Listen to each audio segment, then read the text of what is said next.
이제 말씀하신 걸 보면 이제 보수가 7가지 기둥이 무너지면서 이제 보수도 흐릿해졌고, 그다음에 정체성이 굉장히 다양해지니까 이게 보수 진보를 나누기 굉장히 어렵다고 말씀하셔서, 그럼 이제 다음 주제는 자연스럽게 이제 두 가지의 주제가 나올 것 같아요. 이 책에서 이제 얘기한 건데, 하나는 안철수 연사, 소위 말하는 안철수 연사, 또 하나는 75%의 정치. 이 두 가지가 굉장히 아주 재밌는, 75%의 정치는 굉장히 재밌는 거라고 제가 생각을 했는데, 두 가지에 대해서 지금 현재 가지고 있는 의미를 한번 좀 얘기를 해주시죠. 우선 뭐 안철수 현상부터 갈까요? 아니면 75%부터 갈까요?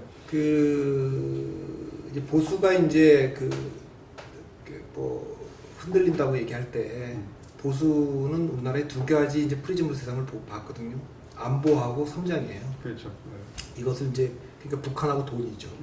그걸 가장 잘 상징한 슬로건이 이제 박정희 대통령 때 싸우면서 일하고 일하면서 싸우자 이거 아닙니까? 그런데 이제 이 안보 보수가 1980년대까지 대한민국을 통치했어요. 군인들이 했다 이거죠. 냉전이 끝날 때 노태우 대통령을 끝으로 물러가고, 그 다음에 이제 그 경제 보수, 시장 보수, 이제 기업인들이 이제 주로 올라온 거죠. 근데 이 두 보수가 했는데 지금 이제 둘 다 이제 위기에 빠진 겁니다. 이제 북한에 대해서는 핵실험도 하고 저렇게 미사일 실험도 하지만 젊은 사람들이 보기에는 북한 저거 뭐 망해가는 나라 아니냐, 그렇죠. 이런 인식이 좀 있어요. 그래서 천안함이 터졌던 2010년 지방선거 때도 그 이슈가 적어도 40대 이하에는 크게 영향을 못 미쳤습니다. 그 연평도 사건 때도 보면 뭐 이렇게 옛날 같지 않잖아요. 그렇게 하나 있고, 성장은 이제 더 이상 이제 한국 사회가 옛날처럼 이제 고도 성장을 못 한다는 것을 사람들이 이제 안 겁니다. 저성장 기조로 들어갔는데, 그나마 이 저성장에도 일부 대기업이 좀 혜택을 다 가져가고, 나머지 이제 서민들한테까지 이제 크리클다운이라는 게 사실은 잘 안 되는 거다라는 걸 좀 알게 되니까 이제 보수가 이제 사실은 더 내놓을 게 별로 없는 거죠. 근데 미국에서도 그랬어요. 미국도 이 안보 보수와 시장 보수가 저는 2008년 다 흔들렸잖아요. 이라크 전쟁 하나 하고 리먼 브러더스 파산. 그러니까 콜린 파월 같은 사람이 공화당 대통령 후보로까지 거론됐던 사람인데 오바마 지지 선언을 하지 않습니까? 그 월가가 무너지고. 그러니까 그냥 오바마한테 정권 넘어갔지 않습니까?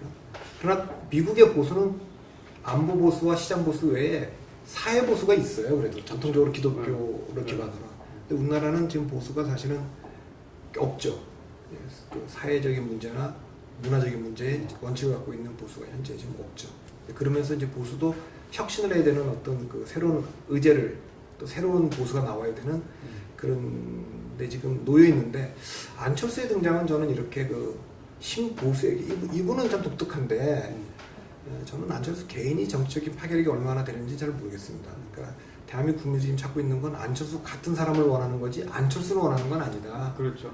그러니까 보수 쪽에서 보면 저런 정도의 그 입장과 태도라면 젊은 사람들한테도 그 어필할 수 있겠구나.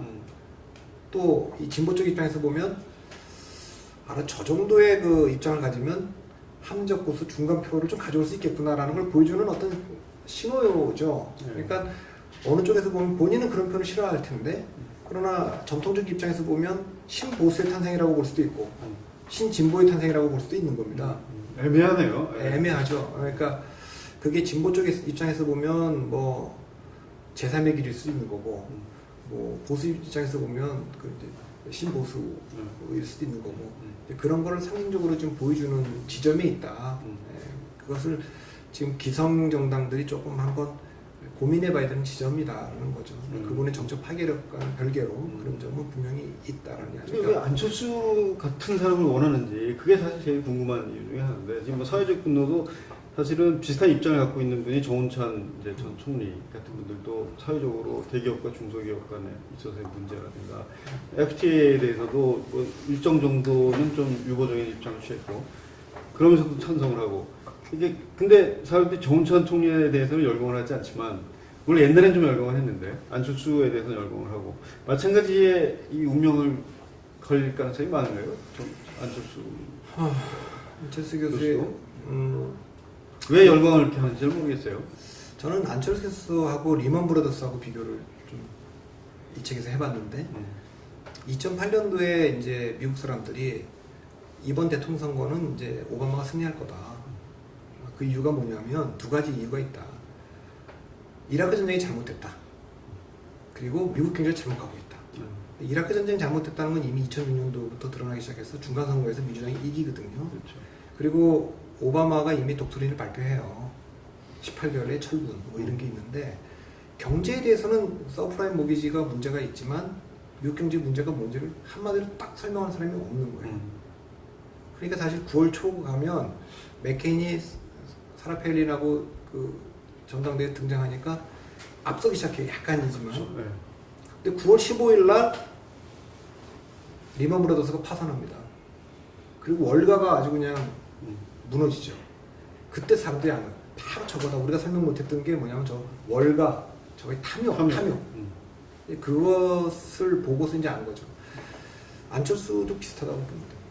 그러니까 김대중 노무현 정부 10년 동안 사람들은 김대중 노무현 정부에 비판적이었던 사람들은 아니 뭔가 좀 이렇게 뭐 북한에 대해서 또 퍼준다 이런 것도 있었지만 옛날 그 향수 고도성장으로 가는 그런 게 좀 있었는데 그래서 이제 박정희에 대해서 조금 이제 재평가가 있고 가장 존경하는 대통령, 잘한 대통령을 물어보면 20대들도 뭐 박정희를 일로 그렇죠. 박정희 신도름이 있었는데 그래서 이제 2007년도 대통령 선거 경선에서 보면 박정희가 재평가받는 과정에서 대통령 선거가 치러지는데 아이러니한 거는 박정희 전 대통령의 긍정적인 걸 누가 가져왔냐면 이명박 시장이 가져갔어요. 추진력, 경제, 뭐 발전 이런 거. 약간 부정적 이미지를 민주주의에 대한 이런 그 부정적 이미지는 딸인 박근혜가 가져갔어요. 근데 대통령 되고 나서는 그 선거가 끝나고 나서 이게 딱 그 한 바퀴 돌아가고 예를 들면 이제 긍정적인 이미지 박정희. 그런데는 지금 박근혜 위원장이 복지, 서민, 국민이 행복한 나라 이러면서 이제 그 이미지를 가져가고. 그렇죠. 민주주의와 민주주의와 관련된 뭐 그런 거를 부정적인 이미지를 이명박 대통령이 좀 가져갔지 않습니까? 그런 상태였는데 저는 안철수의 등장이라는 건 이건 아까 이제 박정희라고 하는 어떤 기둥이 서 있는 거를 사이에 두고서 움직였다면 저는 지금 시대는 이거 기둥 자체가 무너지고 있는 거 아니냐. 이 기둥이라는 게 아까도 말했지만 안보와 성장의 기둥이거든요. 그런 측면에서 안철수는 뭘 보여준 거냐면 저렇게 재벌 2세, 3세로 이렇게 상속되고 승계되어 가지 않고 자수성 가형이잖아요. 우리도 이제 미국식의 이제 자수성 가형. 그렇죠. 그런 거고 약간 안철수한테서는 뭐 빌 게이츠나 스티브 잡스나 워렌 버핏이나 이런 것이 조금씩 다 보이는 거예요. 그렇죠. 조금씩 다 보이고 그러니까 공공성에 대해서 또 전문 사람들과 청춘 콘서트 하면서 소통하고 하는 문제가 좀 있으니까 그런 기업가를 좀 보고 싶다 하는 바람이 좀 투영된 것 같아요. 안철수 현상에는. 그거 외에도 여러 가지가 있겠지만 그런 점이 좀 있다고 보고 역시 기량이라고 보는데 노무현 정부 때 고건 대망론이 좀 있었어요.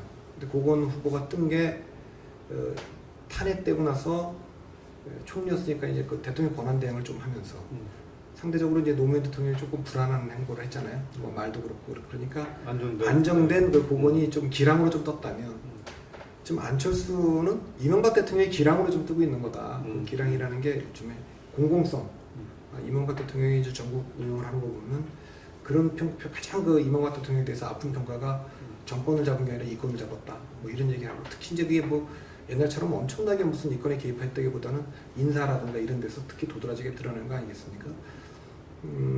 그런 문제, 공공성 문제에 대해서 공공의 리더십이 좀 부족하다라는 게 비판의 핵심인데 그런 면에서 이제 공공성을 자꾸만 얘기를 하니까 그런 점이 이제 안철수가 돋보이는 점이고 그다음에 이제 반대 생각이 다른 사람들하고 특히 젊은 사람들하고의 소통 문제인데 안철수는 이제 청춘 콘서트에서 그 이미지가 좀 있는 거 아니겠어요?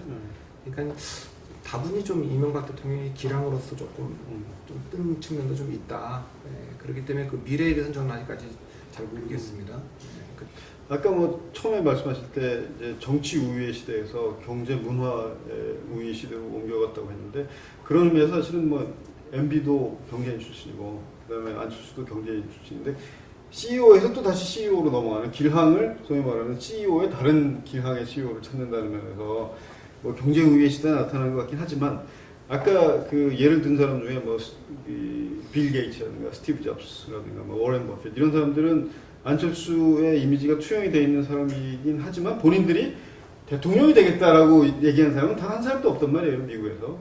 소위 빌 게이츠가 대통령이 된다. 그러면 저 사람이 나라를 운영을 잘할 것인가 이런 생각은 잘 안 들고 본인도 또 그렇게 하겠다는 생각을 안 하는데 왜 유독 대한민국에서는 이 스티브 잡스, 빌 게이츠에 해당하는 안철수 교수가 과연 왜 이런 그 대망을 꼭 가져야 되는지 국민들이 그거를 정말 대통령이 할 수 있는 사람이라고 생각하는 것 자체가 저는 약간 좀 아직 이 정치적으로 좀 미숙한 판단이 아닌가 이런 생각이 드는데 어떻게?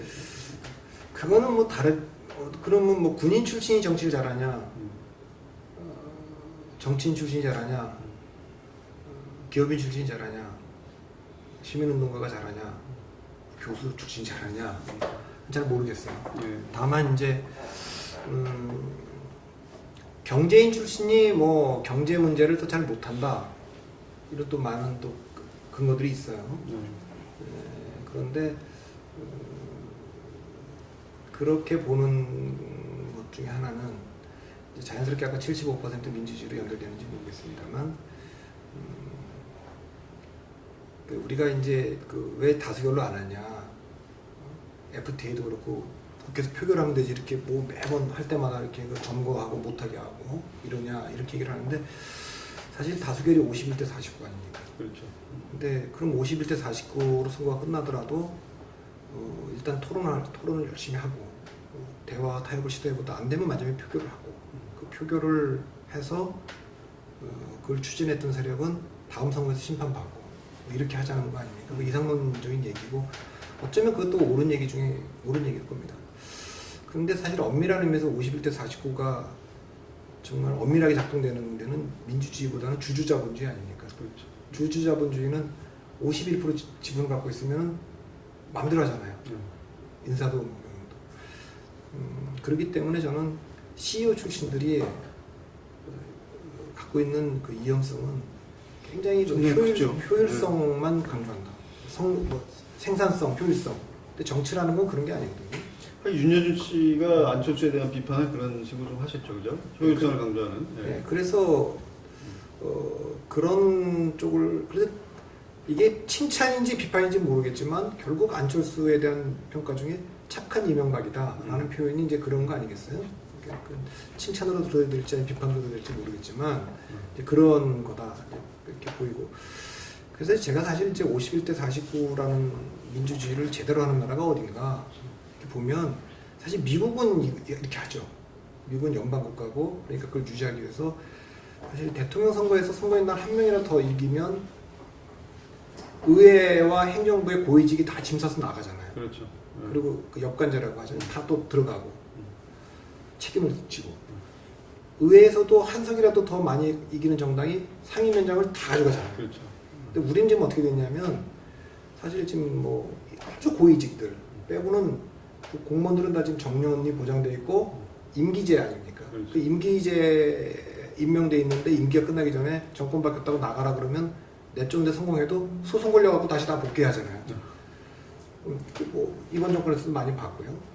그 다음에 지금 상임위원장도 우리는 의석수대로 배분하거든요. 그렇죠. 이제 그걸 보면서 제가 우리나라의 민주주의는 이게 딱 51대 49는 아니다 전통적으로.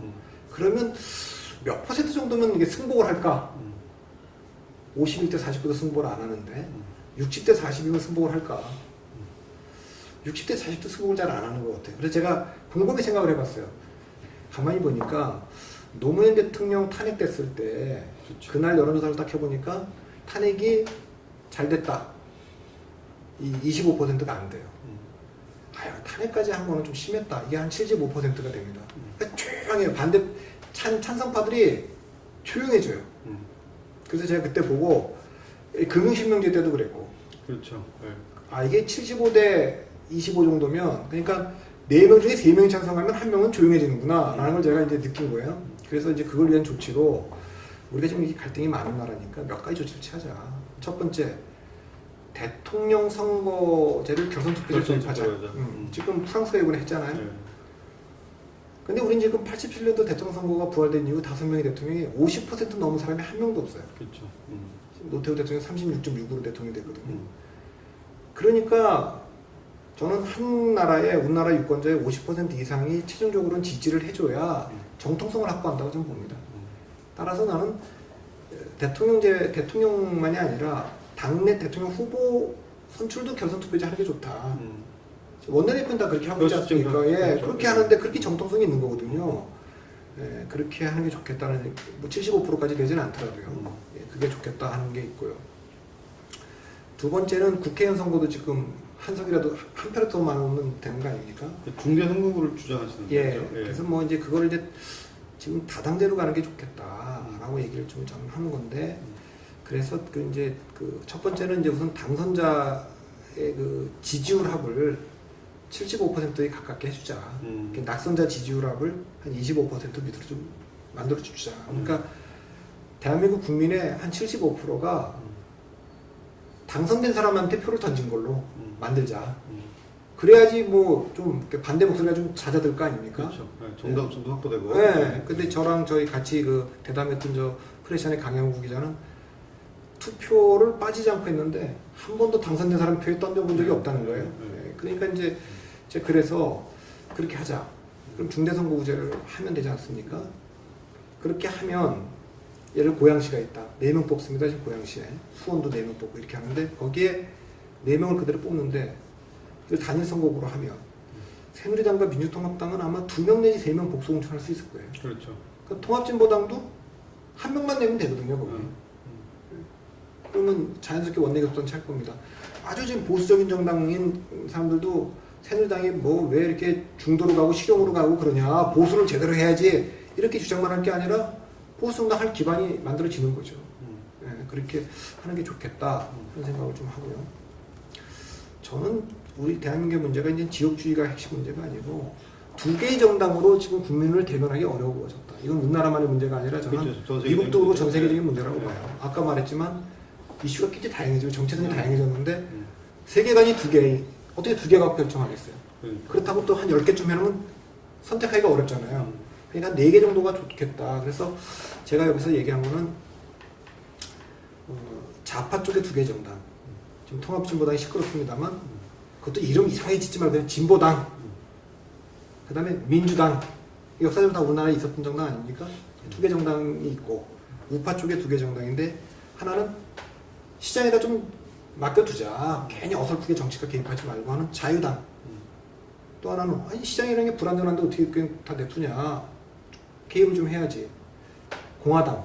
이렇게 4개 정당을 한다면 뭐 그래도 뭐 구구 정당이 있거나 또 국제 정당이 있을 수 있겠습니다만 기본적으로 4개 정당이 경쟁을 한다면 예컨대 무상급식 문제 가지고 저렇게 싸울 일이냐. 무상급식은 진보당과 민주당과 공화당이 찬성하고 통과시킬 수 있었겠죠.